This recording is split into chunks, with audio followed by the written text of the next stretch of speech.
lẽ thì bắt trường siama lấy cái loại ăn sumi so ta hiện ông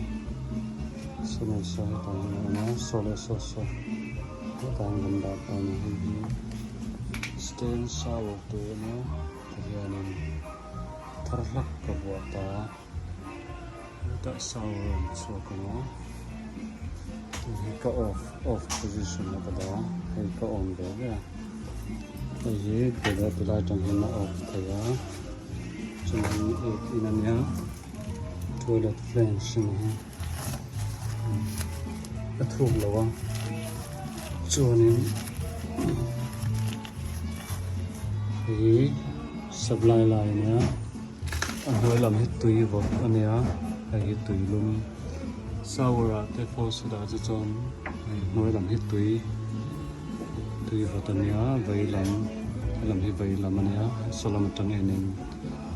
chân vậy làm piang ở đây đúng không mà đừng làm tùy vào kita có hình vậy làm tùy luôn anh nhá đừng làm tùy vào cái là chân tùy vào cho người ta chân hay ven câu chầu ta hết rồi cái thành cơ số mà thắp cái ta trong hiện ven ngoài cái xiên ta chân hay gì ven line thôi người ta em ven line gì em sinh ta na cái xiên cái này ta mà ven na chân hay tan share vào nhá tan drain là tan p trap vola tu người ta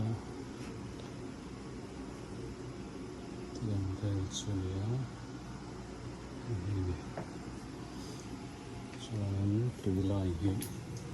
ta trong hiện còn là bia mà ta bằng phần hiện có bùa hiện có còn tì đó hiện có còn khắp tì rồi thì chỉ ta hiện con lâu đần vàng thì hiện cái là coi cái này là coi là chỉ lâu đần được tập xíu tiền chưa hiện cái là mình tự mà ta cái ăn kinh của nó ăn kinh phụ nó mà tôi đang thì nên như thế mình đóng vào đây này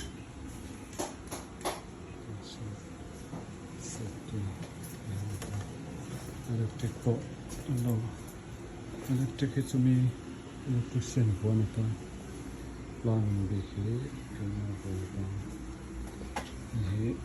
bây giờ còn kỹ phụ đâu mà tôi lên tiền thì rồi cũng có đảm bảo sao